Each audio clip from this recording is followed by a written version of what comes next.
acompanhando o caso, mas uma figurinista da Globo está acusando o José Maier, o eterno galã da Rede Globo, de assédio moral e sexual. E ela fez isso através de um texto que ela publicou através da Folha, numa sessão que chama Agora Que São Elas, se não me falha a memória. E esse texto ganhou espaço nacional, evidentemente, pelas suas acusações. Ele é muito forte porque mostra a escalada do assédio, primeiro com um elogio bobo, até a chegada ao fato dele apalpá-la em suas partes íntimas na frente de outras pessoas e depois chamá-la de vaca na frente de um grupo enorme de pessoas que trabalhavam com ela do set de filmagem. Além de ser um tema que me interessa pela violência, pela maneira como as mulheres continuam sendo tratadas em muitos espaços, inclusive no ambiente de trabalho, ele é muito importante pra gente porque mostra como a linguagem continua tendo um papel importante e maluco nessa história.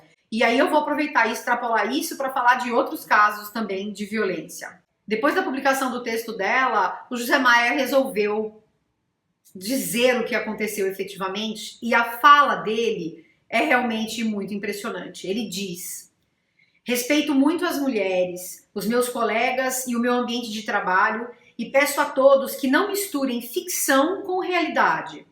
As palavras e atitudes que me atribuíram são próprias do machismo e da misoginia do personagem Tião Bezerra, não são minhas. Então, na verdade, o pior de tudo é observar que ele não nega o que está fazendo, ele não nega o que fez, mas atribui isso a um outro personagem. Gente, se isso não é o maior absurdo, e se isso não fizer as pessoas entenderem o quanto a violência contra a mulher ela é banalizada e ela é normalizada, eu não sei o que é.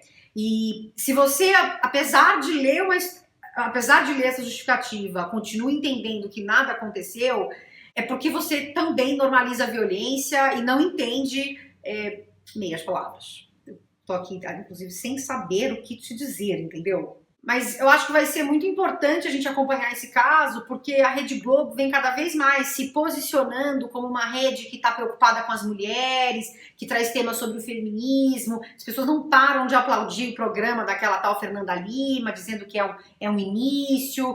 E eu não vou aqui comentar especificamente esse caso, de fato pode ser sim um início, mas nessas horas que a gente vê a atitude concreta mesmo da empresa, e não um programinha de 20 minutos falando as mulheres precisam ser empoderadas, e aí quando você tem uma funcionária que é assediada, nada é feito. Eu queria trazer outros casos de violência e a maneira como é justificado. E aí eu chamo a atenção para o estudo de uma pesquisadora que se chama Lia Zanota Machado. Eu assisti uma fala dela na semana passada. Ela é professora titular de antropologia lá na Universidade de Brasília, e ela fez um estudo lá nos anos 90, que é um estudo muito interessante e importante. Ela ouviu detentos da prisão da Papuda, lá no Distrito Federal, e ela elaborou esse quadro do imaginário, digamos assim, daquela comunidade sobre os estupros, sobre, então, casos de violência. E o que é muito interessante, que ela identifica na pesquisa dela, é que os estupradores, eles entendiam o estupro como crime quando eles violavam as relações de família e de posse. Quando eram casos que ocorriam dentro das suas famílias ou com membros das suas famílias, com mulheres das suas famílias, eles entendiam aquilo como crime. Quando eram feitos contra mulheres na rua, em outros lugares, eles entendiam isso como uma coisa banal, isso não era um problema. O que traz aqui essa relação entre aquela mulher que é honesta e a mulher que não é honesta, né? E aí, por exemplo, em um dos casos entrevistados, ela diz assim: um dos entrevistados da minha pesquisa estuprou uma mulher na rua e disse ter levado um susto quando soube que a mulher havia ligado para o irmão depois do ocorrido. Ele ficou: como? Essa mulher tem irmão? Porque para ele, uma mulher que estava aquela hora na rua não tinha irmão e, portanto, era vadia e ele poderia tê-la. Então essa era um pouco essa sensação de posse. Para voltar um pouco para o caso do José Maier, é justamente isso, a maneira como a Sultanani ela relata como se escalou o assédio, é como se aquele corpo, aquela mulher, ela fosse realmente passível de ser obtida por esse homem, porque ela foi sendo elogiada, ela foi negando esses elogios, ela foi desviando desses elogios, e ele foi dominando a situação até o ponto de chamá-la de vaca na frente de todo mundo e dizer que ele tinha que comê-la, ou seja lá o que foi que ele disse.